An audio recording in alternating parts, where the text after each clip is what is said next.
I want you to imagine for a second that you are in the glory of heaven looking down upon this world. With all the darkness that's in this world.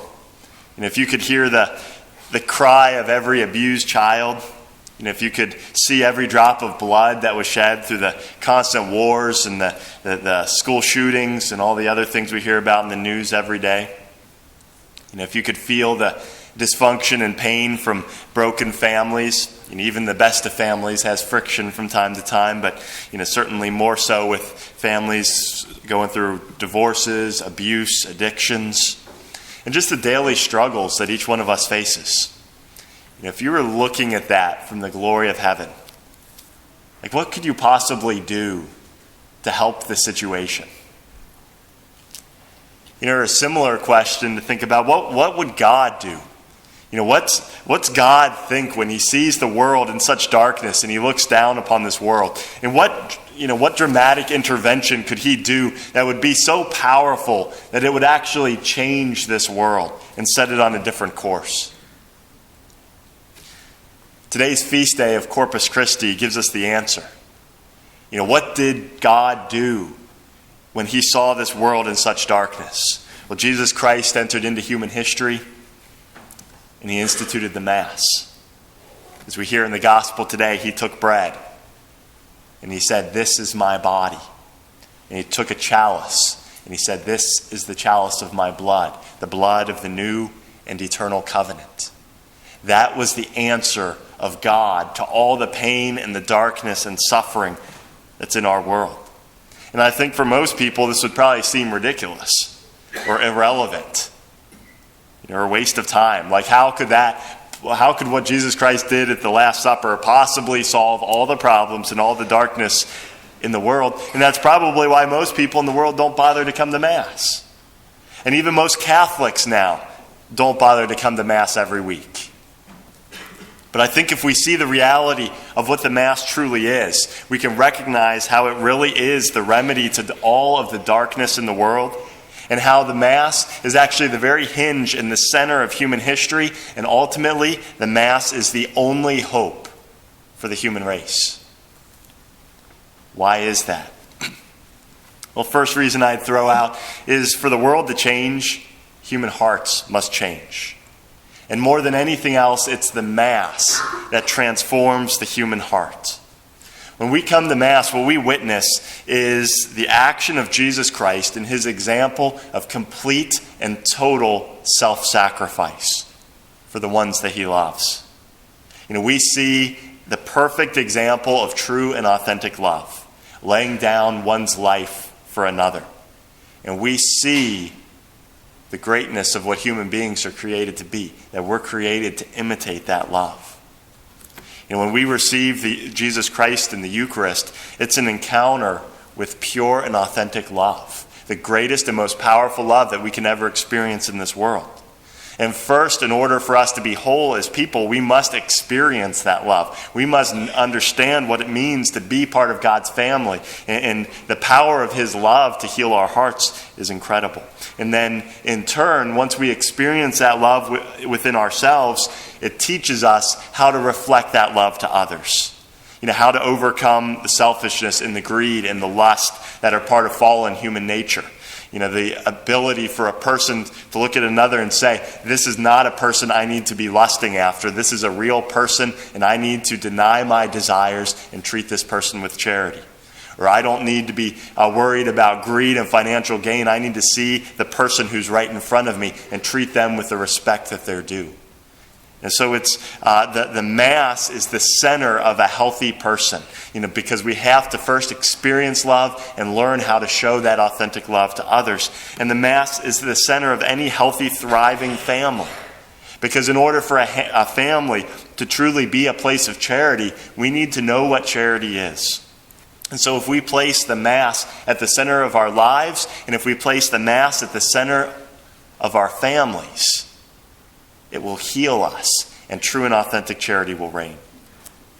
The second reason why the Mass is so central is because the Mass is the center between the battle of good and evil. It's the very focal point between the battle of the kingdom of heaven and the kingdom of Satan. Why is that? Well, sin is the ultimate root of all the evil that's within our world. Every bit of suffering, every bit of pain. There would be no pain, there would be no suffering, there would be no death if it weren't for sin. And sin is the ultimate cause of that. And so Calvary, when Jesus Christ offered his life and sacrifice, was when he conquered sin. And Calvary is represented to us right now in this church, on this altar when we celebrate Mass. This is the victory, the definitive victory of Jesus Christ over sin. There's no forgiveness without the sacrifice of Jesus Christ, which is offered to us today at the Mass. And so the Mass keeps us centered on the sacrifice of Jesus Christ, and it enables the fruit of his redemption, his victory over sin, to enter into us, into our lives. Worthy reception of the Eucharist, has the power to root out vice within us and to truly transform us. And so it's important for us to understand that the Mass is the center between the battle of good and the battle of evil. And the third reason that I would give as to why the Mass is so important and why it is the remedy to the darkness in the world is because the Mass puts us into proper relationship with God. And it orders our lives properly. In order for us to live healthy, properly ordered lives, first we have to be obedient to God's commandments. And he gives us the commandment to keep holy the Lord's Day. But he also offers us the covenant. He says, this is the covenant in my blood. A covenant is a family relationship where God is bringing us into his family and establishing a relationship of love with us. And so for our lives to be ordered properly, we have to center those on the covenant. And the way in which we participate weekly in the covenant is by coming to Mass each Sunday. And so flowing from that, if we put the covenant as the center of our life, everything else will fall into its proper place and will become properly ordered as well. If we're placing the covenant with Jesus Christ as the center of our life, and if we recognize how important the sacrifice of Jesus Christ in atoning for sin is, suddenly sports aren't going to be that important. Getting a new boat or a new car suddenly isn't going to be that important in the face of the sacrifice that atones for sins and to open up the gates of heaven to us. And so it'll transform our values and our priorities. The Mass teaches us to accept suffering with trust, as Jesus Christ accepted the suffering that his Father called him to undergo. It teaches us to forgive others as Christ forgave those who were crucifying him. Every virtue is exemplified in this sacrifice. And so, if we put this at the center of our life, it puts everything in proper relationship, beginning first and foremost with a proper relationship with God. I think a good question for us to ask is, if the Mass is so powerful, how come for many people they can come to Mass each week and they don't experience the effects? It doesn't transform their life. Well, I think what's lacking in the spirituality of many Catholics and why the fruits of the Mass don't come to fruition is silent meditation. Silent meditation is where we open the doors of our heart to internalize what's happening, where we recognize in our mind the power of the grace and we allow it to transform us. If we don't have silent contemplation, if we just run into Mass, receive the Eucharist, and run out, and we don't open the door to meditation, then we're blocking the action of grace. God is not going to force his grace upon us. He wants us to cooperate with our free will. And so silent meditation opens the door to that transformation.